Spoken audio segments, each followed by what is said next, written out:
Good evening and welcome to our broadcast. I'm Jesse McCall, live from the studio of Troy Young News. On September 3rd, 2005, we're here to bring you some stories that matter from Cambodia. On today's program, we'll start with the positive, good news on tourism, investment. We'll also get into some facts by clarifying some of the stories that have been making headlines. And finally, we'll share key news items that you need to know about from across the nation. We begin with some news on the economic front, highlighting progress in tourism, trade, and investment. Cambodia's tourism sector is doing very well, according to a recent report from the Ministry of Tourism. The country received 3.71 million international tourists in the first 7 months of 2025. These tourists, you may wonder, where are they and where are they traveling to? We have business travelers traveling to Phnom Penh. We have travelers traveling to the ancient city of Angkor, including the Angkor Wat Temple, as well as the ancient city of Angkor. You have travelers traveling to the islands and the beach resorts, places like Koh Rong, Salam, Koh Sadak, and other very attractive beach destinations. You have travelers traveling to eco-tourism destinations, places like Mandalkiri or even Kait Pai Lin or even Koh Kong or other places like that. And of course, you have other people traveling for many other purposes as well. This significant number of international tourists visiting Cambodia highlights the success of the Cambodian government's campaigns, as well as the growing appeal of Cambodia as a global travel destination. This positive trend, it's a good, clear sign that Cambodia's efforts to continue to highlight Cambodia's tourism sector are working. One of the things that for those of us that are living here in Cambodia, we've realized is that many of you maybe living outside of Cambodia aren't aware of what Cambodia has to offer with regards to tourism. Maybe to some degrees we've been a bit under-promoted, but I'll tell you, we have no lack of attractive tourist destinations for whatever budget you may be on, for wherever you may be traveling from, or for whatever style of travel you may be looking for. Cambodia is definitely a very real and attractive tourism destination. In other news, the Council for Development of Cambodia, which we call here in Cambodia the CDC, some countries they call it their National Investment Board. Here in Cambodia, we call it the Council for Development of Cambodia, has just recently approved 13 new investment projects. The CDC in Cambodia, for those of you that aren't familiar, is really almost kind of your one-stop investment service. And the CDC, in approving these 13 new investment projects, these new investment projects have a total of over $99 million US dollars. By the way, Cambodia, if you're not familiar, we have a dual currency system here. We have the Khmer Real, of course, which is our national currency, but we are also using the US dollar here, and so many of the numbers and figures that you hear will also be in US dollars. Anyway, back to these 13 newly approved investment projects. These projects are expected to create approximately 5,500 jobs across various sectors, including automotive assembly, furniture manufacturing, as well as many other sectors as well. The CDC reports that these investments will contribute significantly to the country's industrial output and promote value-added manufacturing. In additional news, the Ministry of Commerce of Cambodia has announced a new digital trade agreement with Alibaba Cloud. Some of you may be familiar, many of you would be familiar with Alibaba Cloud, the cloud computing arm of the Chinese e-commerce giant Alibaba. And this deal is good. It's aimed at providing Cambodian small and medium enterprises, SMEs, with direct access to a wider regional market. And so this is a great move as part of the government's strategy to expand digital trade, as well as to help local Cambodian businesses grow. A very welcome move by SMEs all around the country here in Cambodia. By the way, I'll mention this when we talk about SMEs, small, medium enterprises, as well as large businesses. These are both local owned as well as foreign owned. You may not be aware, but non-Cambodians can have 100% foreign ownership of their businesses here in Cambodia, which is one of the very attractive aspects of owning, starting, running a business in Cambodia. Okay, in other news, in a significant move to strengthen trade relations, Cambodia and Vietnam are adding a new dimension to our already existing ties. Of course, Vietnam is one of our neighbors here in the region. And a new international border gate between the two countries, Cambodia and Vietnam, is set to open next month in October, which will further facilitate the smooth movement of goods, people, tourists, and this new infrastructure, very welcomed again, will provide an alternative, an additional trade route, and will help boost economic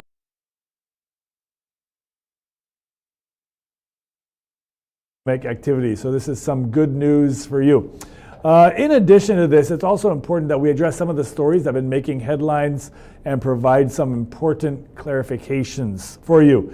Just today, the Ministry of Defense, the Cambodian Ministry of National Defense, has strongly rejected allegations of military provocations along the Thai border. Unfortunately, in Thailand, there still continues to be false news reports that Cambodia is having some sort of aggression or military provocations along the Cambodia-Thai border. We want to clarify that in a recent statement, the Ministry of National Defense here in Cambodia asserts that Cambodian forces are not aggressing in the least bit, but are on the other hand, are fully committed to upholding the ceasefire agreement and refuting any claims of aggressive action. And this has been talked about previously on previous broadcasts, but it's important to point out that Cambodia's identity is an identity of peace, and Cambodia has no need, desire, or intention of aggressing on any of our neighbors, in particular Thailand. But unfortunately, a false narrative at times has been upheld by different Thai news agencies, as well as even on social media, claiming that Cambodia was the aggressor in this and that Cambodia continues to aggress, which is just nothing but fake news, false news. And so that's important to point out. Also important to point out that recently there has been a national almost campaign, I guess you could say, and public warning on much of the state-run media here in Cambodia against the spread of what we would call fake news, especially on social media. And everyone uses social media, you use it, we use it. But the spokesman of the government here urged citizens to only trust information from official sources, especially regarding things like the border dispute with Thailand, and try to source out official information. There is too much fake news out there, and it doesn't do any of us good. And so there has been a strong commitment, as well as even campaign, to urge citizens here in Cambodia, of course, first of all, not to create, nor spread, nor pay attention to fake news reports, which can be too prevalent on social media. And I appreciate this. I think we all appreciate this, that this is Cambodia's commitment to providing accurate news and information both to the citizens here as well as to our viewers around the world.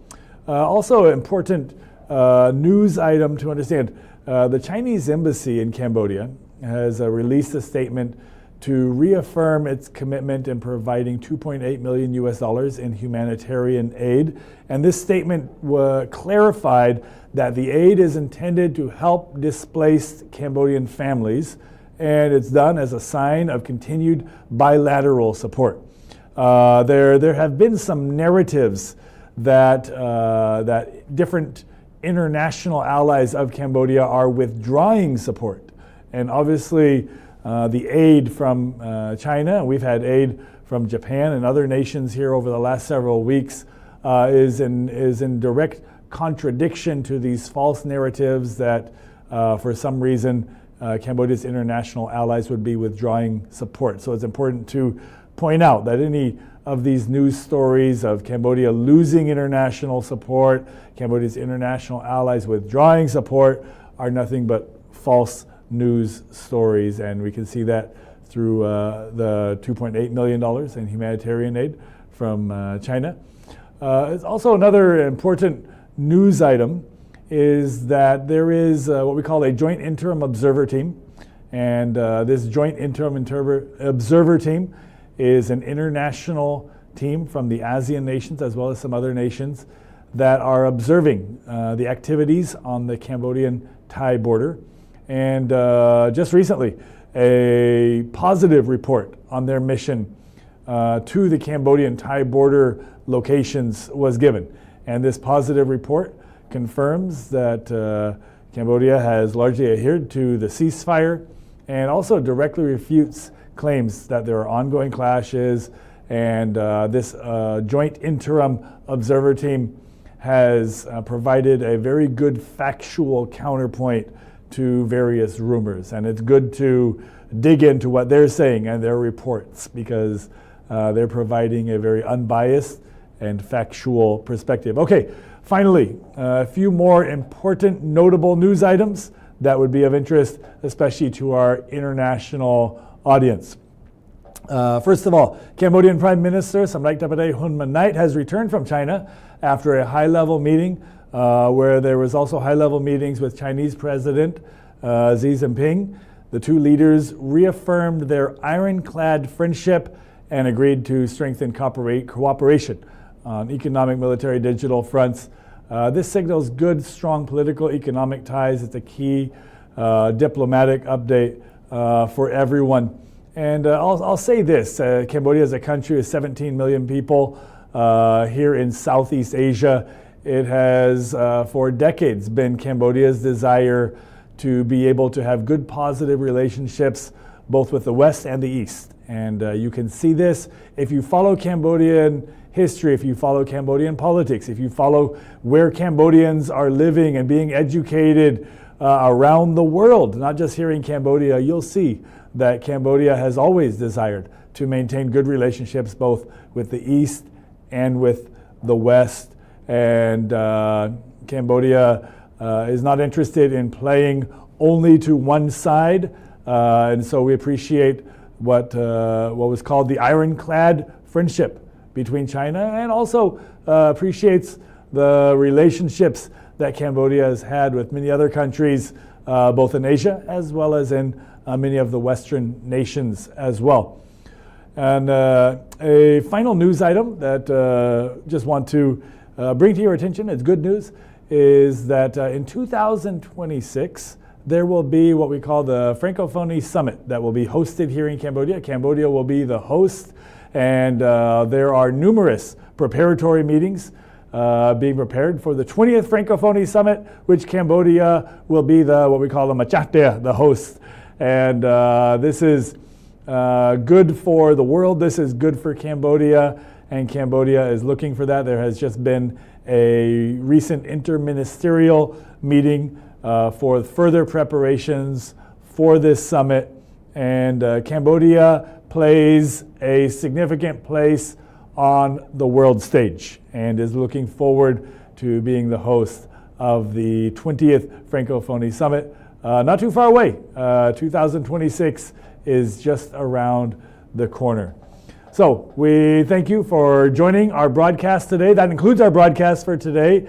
And thank you for joining as we bring you good news from Cambodia, set the record straight on a few recent reports, as well as shared some of the day's most important news.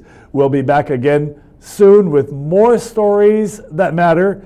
Until then, take care. ហើយយើងនឹងជួបគ្នានៅក្នុងពេលឆាប់ៗខាងមុខអរគុណច្រើនជំរាបលាពីរដ្ឋធានីភ្នំពេញខ្ញុំ Jesse McCall ពី Studio Trayong News អរគុណច្រើន